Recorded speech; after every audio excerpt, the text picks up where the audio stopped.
I'm Lisa Hendy, author of The Grace of Yes. Modern-day integrity sets us apart from a world that's often looking for a shortcut to personal gain. Living with integrity makes us weird, perhaps even more so if the motivation for our integrity is to follow the example of Jesus Christ.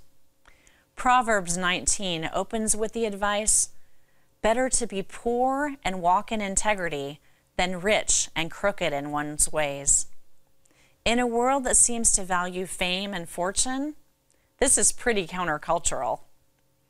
Pope Francis recently won a social media smackdown with Miley Cyrus for Time's Person of the Year. So a religious leader who has reached out to the world with the promise of reconciliation and peace was nearly upstaged by a pop music star. In the end, integrity won out.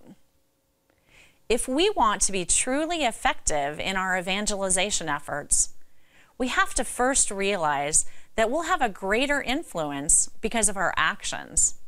We have to focus on being true to the people God created us to be.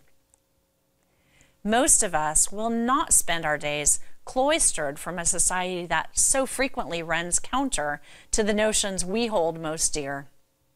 But giving ourselves generously and with integrity means being ready to bloom right where we're planted, and not to be choked out by thorns, withered by drought, or trampled underfoot as we reach for the light.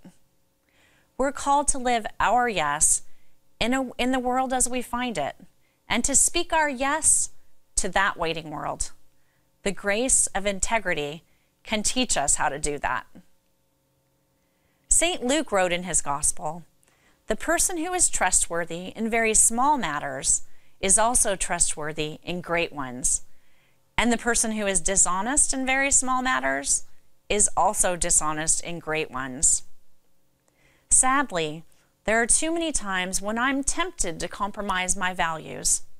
The white lie, the shortcut taken, the politically correct response that won't rock the boat, a well-intentioned moral compromise, or the self-interested choice. Small matters? Most of them, yes.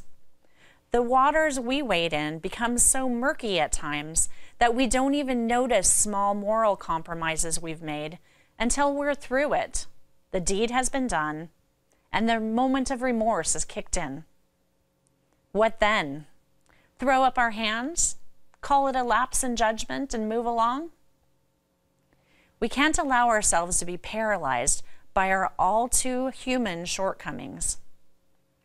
But let's also train ourselves to stop in these moments, to recognize any momentary lack of integrity, to make amends if possible, and to seek reconciliation.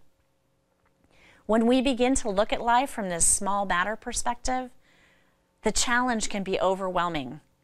But Proverbs 16:3 holds our key to making it work. Entrust your works to the Lord, and your plans will succeed. I'm Lisa Hendy. I hope you find grace in every yes. And for more, visit us at CatholicMom.com.